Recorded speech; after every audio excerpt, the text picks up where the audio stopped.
My name is William Brown, and welcome to the first episode of Dragonology. I am going to be your Dragonologist.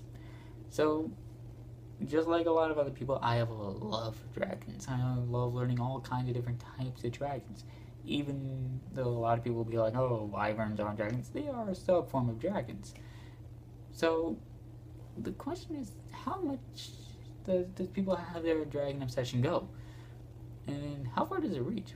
Both East and Western culture have their entirely different depiction of dragons, and honestly, it spreads to many different cultures. And hell, dragons even can get into our sci-fi, such as take Star Wars for example. Star Wars has Krayte Dragons and Kel Dragons and other form of dragon that I can't remember their name exactly right off the top of my head. So, from this video, I kind of want to tackle the idea of Krayte Dragons. Are they Krayte Dragons, or are they dragons by names, or just actual dragons? So I went and did a little bit of research for a little bit of fun. And one thing I found out was some pretty surprising and actually some very interesting things that many people may actually not know. And it all stems to a very surprising thing that the outcome may be a little bit surprising. So one thing that I went and researched is, okay, what is a Krayte Dragon? Well, the Krayte Dragon has a four-legged creature, no wings, and injects and secretes venom, has claws and eats pebbles and all that sort of things. But so one thing I wanted to figure out, okay, what wingless dragons are there? And one thing I actually found out was pretty surprising. There's a dragon called a lindworm. Now, lindworm are more of a Norse myth kind of dragon that apparently, by their description, they're bipedal serpent creatures that actually inject venom. They're venomous creatures. Okay, so a flightless and spits venom. That's 2 out of 3.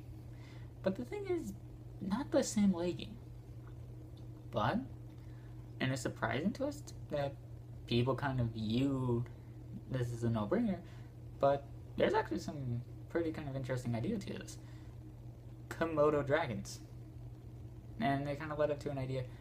Maybe Komodo dragons are actually more of a actual dragon. Reason why?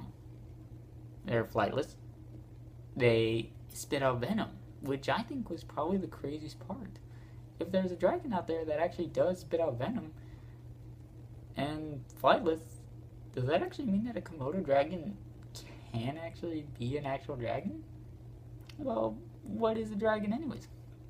Dragons are considered reptilian type creatures. Komodos are reptiles. And there's no other reptile like its size.